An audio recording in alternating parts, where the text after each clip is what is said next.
America అధ్యక్ష race నుంచి ప్రస్తుత అధ్యక్షుడు జో బైడెన్ తప్పుకున్నారు. డెమోక్రాటిక్ పార్టీ దేశ ప్రయోజనాల కోసం ఈ నిర్ణయం తీసుకుంటున్నట్లు పేర్కొన్నారు. ప్రస్తుత అధ్యక్షుడిగా పూర్తికాలం కొనసాగుతానని వెల్లడించారు. గత కొద్ది రోజులుగా ఆయన డెమోక్రాటిక్ అభ్యర్థిగా అధ్యక్ష రేసు నుంచి వైదొలగాలని సొంత పార్టీ నేతల నుంచి తీవ్రమైన ఒత్తిడి వస్తోంది. దానికి తోడు ఇటీవలే ఆయన కోవిడ్ బారిన పడ్డారు. ఈ క్రమంలోనే ఆయన ఈ నిర్ణయం తీసుకున్నట్టు తెలుస్తోంది. అయితే గత నెల 27న రిపబ్లికన్ పార్టీ అభ్యర్థి డొనాల్డ్ ట్రంప్, డెమోక్రాట్ల అభ్యర్థి బైడెన్ మధ్య జరిగిన సంవాదాన్ని ప్రపంచమంతా ఆసక్తిగా గమనించింది.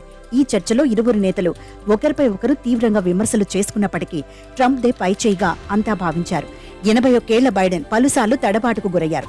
పలు కీలక సభల్లోనూ బైడెన్ నోటి వెంట తప్పులు దొర్లాయి. దీంతో ఆయన అధ్యక్ష రేసులో ఉండడంపై సొంత పార్టీలోనే అనుమానాలు మొదలయ్యాయి. దానికి తోడు పలువురు కీలక నేతలు ఆయన వైదొలగాలని, వేరొకరికి ఆ బాధ్యతలు అప్పగించాలని బహిరంగంగా పిలుపునిచ్చారు. ఆయన అధ్యక్ష అభ్యర్థిత్వం పట్ల తొలుత పార్టీ అంతర్గతంగా ఉన్న అసంతృప్తి ఇటీవలి నుంచి రోజురోజుకు పెరిగింది.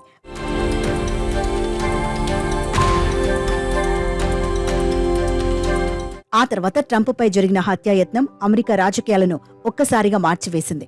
ఈ ఘటనతో ట్రంప్పై సానుభూతి విపరీతంగా పెరగడంతో పాటు అధ్యక్ష ఎన్నికల్లో ట్రంప్దే పైచేయిగా ఉండబోతోందని పలు సర్వేలు సైతం వెల్లడించాయి.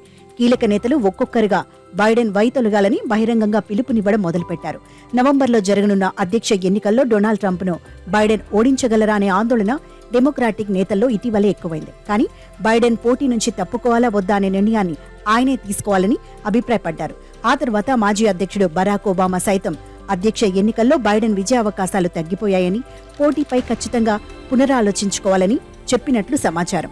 బైడెన్ తప్పుకోకపోతే డెమోక్రాట్ల అవకాశాలు తీవ్రంగా దెబ్బతింటాయని, చట్టసభపై నియంత్రణ కోల్పోయే పరిస్థితి తలెత్తుతుందని ఆందోళన వ్యక్తం చేశారు. ఈ క్రమంలోనే బైడెన్ కోవిడ్ బారిన పడ్డారు. పాజిటివ్ ఉన్నట్లు తేలడంతో ఆయన వెంటనే ఐసోలేషన్లోకి వెళ్లారు. కోవిడ్ పాజిటివ్ తేలకముందు తనకు తీవ్ర అనారోగ్య సమస్యలు తలెత్తితే అధ్యక్ష బారి నుంచి వైదొలగడంపై ఆలోచిస్తానని ప్రకటించారు. అలా చెప్పిన కొన్ని గంటల్లోనే అనారోగ్యానికి గురైన బైడెన్ ఎన్నికల బరిలో నుంచి తప్పుకుంటున్నట్లు ప్రకటించారు. ఉపాధ్యక్షురాలు కమలా హారిస్ కు కృతజ్ఞతలు చెప్పిన బైడెన్ ఆమె అభ్యర్థిత్వానికి మద్దతు పలికారు.